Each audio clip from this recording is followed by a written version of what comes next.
Hello everyone, it's Sakuems. So this video is going to be the YouTube Artist Collective 4th collab, and so this time we are working with Wonderland. If you don't know what the YouTube Artist Collective is, basically it's a group of artists from YouTube. We are basically just every 2 months we gather like either little ideas of a giant collab or something, and we tell you to vote for the theme that you like the most, and then every artist works on that theme and creates an original artwork based on that. So before I talk about my artwork, I just want to quickly give a shout out to everyone who participates this time.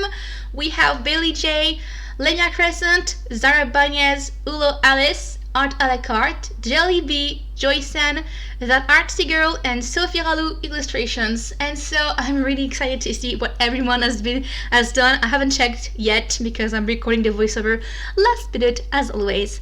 So yeah, if you want to check them out, they're in the description below, all the channels, and you should definitely subscribe to all of them because everyone is super talented. And yeah. So back to my artwork. As you can see, the concept has evolved a lot. Before tracing or coloring, I had a lot of work in this, like literally I think 10 hours. It took a long time, guys. I did something because I always put a lot of pressure on myself for this type of artwork. I want to do something really epic. I don't know why for this specifically, but I don't know, I guess it's just something that I want to be proud of. And I feel like it's like my big statement piece. Like every 2 months I have like something that is a little bit more dramatic, a little bit more like well thought and everything. And it's not like that I don't think about the concept in other artworks, but for those ones I'm like, oh, this theme is amazing, like I have something to work on. It's not like I have to find a concept from scratch. I have a theme, Wicked Wonderland. So someone or something that is like evilish or devilish or mean and like mischievous, malicious, but also from a fantasy, beautiful world. It's like the intensity of the theme from the YouTube Artist Collective is just has so many options that it's a little bit overwhelming sometimes. And so I decided, because previously what happened is that I just put too much pressure on myself, and I worked on a concept like 3 weeks before the release date, and I always just kept changing it and changing it and changing it, and before even just coloring anything I already spent hours and hours on the concept. And so I was like, you know what, like don't do anything for now, just wait. And so I waited a long time, and my first sketch happened like a week ago or something, or maybe 2 weeks ago. And I let it sit on the side, didn't work on it, and I was like, no, it's okay, I have an idea, I'll just like let this on the side and I will come to it later. And so I tried my best to basically wait almost the last minute so I can be like, okay, now I have like 4 days left, let's get on. And the problem with that is that I still did it, guys. I still couldn't help myself. I worked for 5 or 6 hours on the concept and I changed it. And then I worked on it and I didn't like the pose. She was looking a little bit too cartoony or like a circus, which is fine, but that was not what I was going for, because I wanted someone that had like a, I guess, some sort of witch, but also from a like a witch, but like a funky mad witch, you know, I guess something like that. And so it worked out because I wanted someone that has a little bit of like an attitude to her, but my previous concept, the pose, looked a little bit too like she's dancing or something or posing, and it didn't, I think like it didn't really portray the evilness to her, just the actual like fun side to her. So it didn't really work out because I feel like Wicked is like mean, but also with a very malicious, like having fun to be naughty, you know, like she like, you know what I mean. And so I wanted to change it just a tiny bit, so I make it just a few adjustments. I use the same thing, I've used like the same elements, and I just reorganize them. And I also try to simplify the scaling of things so I don't have to because when I work I need to be able to do details. And so if it's too large or not balanced really well, and I end up with like very small things on my artwork and very big things. It's a little bit of a struggle. So I just worked on this, simplified it, and then I was finally happy with the concept. And so just talking a bit more about exactly what I did on this piece. So like I said, it's just kind of like an Asian witch, like a mad mad funky Japanese witch or something from like a fantasy world, if you want to put that in words. And I don't know the title of the piece as I'm recording the voiceover, but maybe I'm just gonna call it like Mad Witch or something. I feel like it's kind of funny. I don't know yet. Don't quote me on that. But yeah. So basically, she is. I wanted to have her kind of like floating in space or something, and be kind of ethereal. That's why like there's like wind in her show, like wind in her hair, and it helps with the mysterious sides, like the Wonderland part of the piece. And I wanted to work on the face, and so I had a few tryouts, and then she looked kind of mad, but not beautiful in a way. And I didn't want to transform her face because she had like an evil look, but also Wonderland. So I need her to be like not creepy, but like a strange beauty. But you see that she's not messing around, like she's actually like, yeah. So I hope that I did that right. I was really happy after 10 hours working on the concept. I finally was happy with it. And so yeah, and the thing is, I don't have a lot to say about the process of what it's like then to trace and color, because it's pretty much always the same for me. The hardest part is what I do on computer, where I fixed everything and try to get references like for the butterflies, for the mushrooms, the face, searching for like symbols and all. That's what I did for the kanji on her face, which is waru. I think it's right. That's what Google Translate tells me, which basically means like bad or evil. So, like little things, little symbols, like to me, the snails and the mushrooms are like those little animals that you see like in the forest.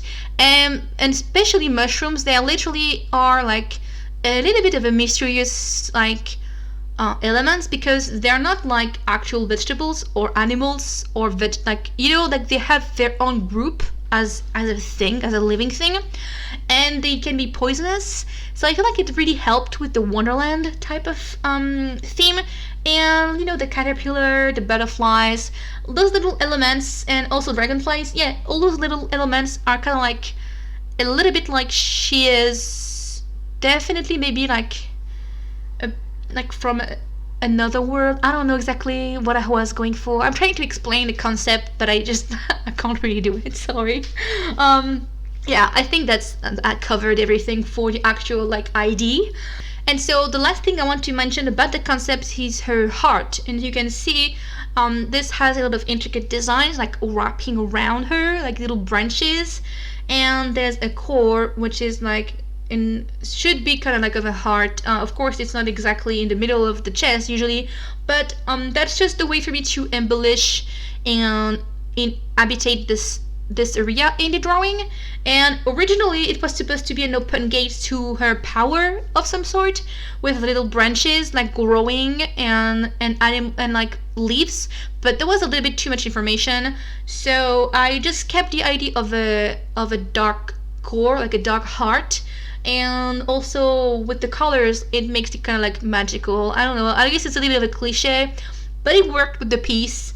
And I had to put something because I didn't want to have to just do the whole body. I wanted her to be kind of like ethereal, so that way I was able to create a design between her head, like her arms, and then just mixed it with the background.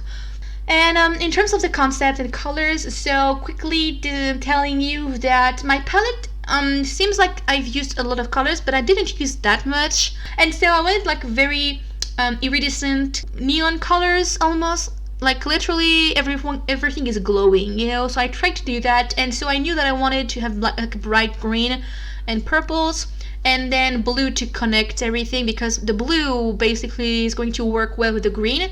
And I can mix the green with the purples if I just had a bit of the flesh color in between. And so that's why when you see it, the piece, everything is kind of connected and it resonates together, because I've used the same palette pretty much everywhere. And so when I want to create contrast, let's say I have a wash of blue, to be able to make things pop, I need to put the opposite color on top. And so that's why she has like blue hair and all the animals are like bright green or like this yellow green, and then there's pink around it, and so everything is just like boom in your face, like it's really popping, and it's exactly what I wanted. So I'm really happy. Yeah, and so the shading itself, if you were wondering, every color has a link, you know. So when I have a purple, I can link it to a pink or to a blue. It can go either way.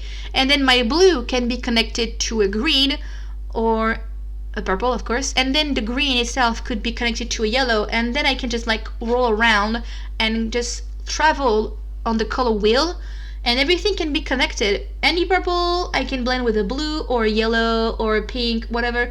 Any blue could be connected with a green, etc., etc.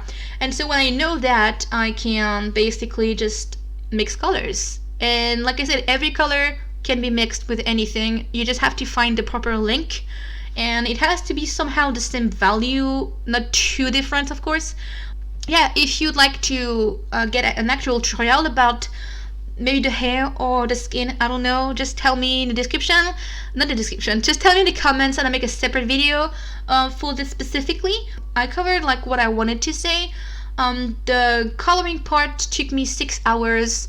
The concept art took me 10 hours. So, and I haven't actually finished it as I'm speaking. So I think overall this piece probably took like 18 hours, and it's an A3 artwork. You can tell by the size of my hand on the drawing, it's pretty big, and I really like the outcome. I feel like it's really strange because when I look at her, I can tell that she is in my style. Like I can see she could be a distant cousin of my other characters, but she still has something a little bit like different. Yeah, I don't know, I guess. And so yeah, that's basically the finished piece. I hope that you enjoy. So as always, this is available in my Etsy shop. You can get the original, and there's also lots of prints options, different finish, different papers and sizes. So thank you so much for watching, and I'll see you next week. Bye bye.